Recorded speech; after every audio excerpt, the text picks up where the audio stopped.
జిల్లా దళిత సంఘర్షణ సమితి అధ్యక్షుడు న్యాయవాది మల్లి నెల్లూరు నగరంలోని స్థానిక కలెక్టర్ కార్యాలయం నందు ప్రజా విజ్ఞప్తుల పరిష్కారం వేదికలో కలెక్టర్ కి వినతి పత్రం అందజేసి తదనంతరం విలేకరులతో మాట్లాడుతూ కూటమి ప్రభుత్వం ఏర్పడి 2 సంవత్సరాలు పూర్తి నేటి వరకు అర్హులైన పేదలకు కొత్తగా పెన్షన్లు మంజూరు చేయలేదని, దాదాపు గతంలోని వ్యక్తులలో 50,000 మంది మరణించారని, కానీ నేటి వరకు అర్హులైన నిరుపేదలకు పెన్షన్ అందించాలని కొత్తగా నమోదు చేసుకోవాలని కలెక్టర్ కు విజ్ఞప్తి చేశారు.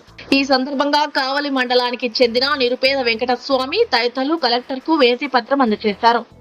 సంఘర్షణ సమితి జిల్లా అధ్యక్షుడిని మన రాష్ట్ర ప్రభుత్వం 2 సంవత్సరాలు అయింది పరిపాలనకు వచ్చి, కానీ 2 సంవత్సరాల నుంచి కూడా కొత్త పెన్షన్లు ఇవ్వట్లేదు. ఎందుకంటే దాదాపు మనకి 50,000 మంది ఉంటే పెన్షన్దారులు దాదాపు 25,000 మంది చనిపోతున్నారు మన జిల్లాలో. వాళ్ళ ప్లేసుల్లో కొత్త పెన్షన్లు ఇవ్వచ్చు. వితంతువులు, వృద్ధులు, మళ్ళీ ఇంకా వికలాంగులు, వీళ్ళందరూ కూడా చాలామంది కొత్త వాళ్ళు తయారై ఉన్నారు. కానీ వాళ్ళకి అందరికీ కూడా పెన్షన్లు ఇవ్వట్లేదు. పెన్షన్లు ఇవ్వకపోవడం వల్ల వాళ్ళు అనేక జబ్బులతోటి బాధపడుతూ టీ స్టాల్ దగ్గర, అనేక దుకాణాల దగ్గర అడుక్కుంటూ ఉన్నారు. ఇది చాలా సామాజిక సమస్య. చంద్రబాబు నాయుడు అయినా కూడా ఈ ప్రభుత్వం అయినా కూడా ఈ పెన్షన్దారులకి కొత్త పెన్షన్ వాళ్ళకి ఇవ్వాలనేది మన ప్రధానమైన అంశము. ఎందుకంటే కొత్త పెన్షన్లు ఇవ్వడం వల్ల వీళ్ళు చాలామంది దుర్భరమైన జీవితాన్ని గడుపుతున్నారు. వాళ్ళకి మందులు లేకుండా పాపము వాళ్ళ షుగర్కి, బీపీకి అనేక జబ్బులతోటి బాధపడుతూ వృద్ధులు అనేక ఇబ్బందులు పడుతున్నారు. కొత్త పెన్షన్లు కొరవ 25,000 మంది చనిపోయిన ప్లేసుల్లో కొత్త పెన్షన్దారులు ఇవ్వాలని చెప్పి మేము కోరుతున్నాం. అనేక సార్లు అర్జీలు కూడా ఇచ్చాము. అయినా కూడా సరే ప్రభుత్వానికి స్పందన లేదు.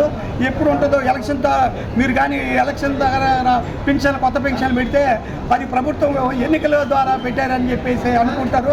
కాబట్టి తప్పకుండా మీకు ఓట్లేరు. ఈ 3 సంవత్సరాలైనా ఈ వృద్ధులకి, వికలాంగులకి, వితంతువులకి, వికలాంగులు అందరికీ కూడా కొత్త పెన్షన్లు మంజూరు చేయాలని చెప్పేది ప్రధానమైన అంశము. కాబట్టి తప్పకుండా ప్రధానంగా ఈ కొత్త పెన్షన్ మంజూరు చేస్తే కానీ కొన్ని జీవితాలు నిలవగలవు. కానీ ప్రభుత్వం ఆలోచించాలని చెప్పి కొత్త పెన్షన్ ఇచ్చి అప్పటికప్పుడు ఇచ్చి మీరు ఎన్నికలకు పోతే అది ఎన్నికల సందర్భంగా అనుకుంటారు తప్ప ఈ 3 సంవత్సరాలు ఎండబెట్టి నాశనం చేసి పేద ప్రజల్ని వాళ్ళందరినీ అడుక్కు తినే విధంగా తయారు చేయటం అనేది దుర్భరమైన జీవితం. ఆ అంశాన్ని చేయొద్దని చెప్పి మనం చేస్తూ ఈ 2 సంవత్సరాలు పోయింది. కాబట్టి ఈ 3 సంవత్సరాలన్నా కొత్త వాళ్ళకి పెన్షన్దారులకి ఇవ్వాలని కోరుకుంటాం సార్.